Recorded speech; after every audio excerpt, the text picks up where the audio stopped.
अखिल भारतीय महानुभाव पंथांच्या वतीने उपमुख्यमंत्र्यांचा कृतज्ञता सोहळा नाशिक येथे संपन्न झाला. महानुभाव पंथाच्या जुन्या ग्रंथांचे जतन, संवर्धन होणे गरजेचे आहे. महानुभाव पंथाच्या या सर्व जुन्या ग्रंथांचे मराठी भाषा विद्यापीठाच्या माध्यमातून संगणकीकृत यंत्रणेद्वारे कायमस्वरूपी जतन करण्यात येईल, अशी ग्वाही उपमुख्यमंत्री देवेंद्र फडणवीस यांनी आज येथे दिली.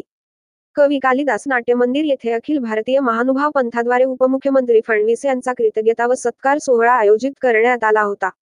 त्यावेळी ते बोलत होते. या प्रसंगी बाळासाहेब सानप, आमदार सीमा हिरे, आमदार राहुल ढिकले, कारंजेकर बाबा, शिर्डे बाबा, आचार्य अमरावतीकर बाबा, आचार्य विद्वान बाबा, बाभुळगावकर बाबा शास्त्री, नांदेडकर महाराज, बिडकर बाबा, रणाईचे प्रकाश नन्नावरे, अविनाश ठाकरे, राजेंद्र जायभावे, दिनकर पाटील आदी उपस्थित होते.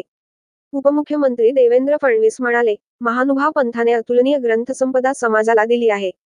समाजाला सर्व मोहापासून मुक्त करून व्यसनमुक्त समाज घडवण्यासाठी महानुभाव पंथाने दिलेले योगदान मोलाचे आहे. या सोबतच आपली संस्कृती, विचार आणि वाङ्मय जिवंत ठेवण्याचे काम महानुभाव पंथाने केले.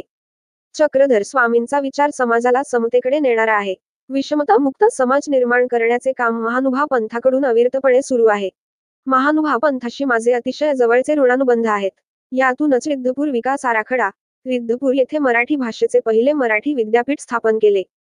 रिद्धपूर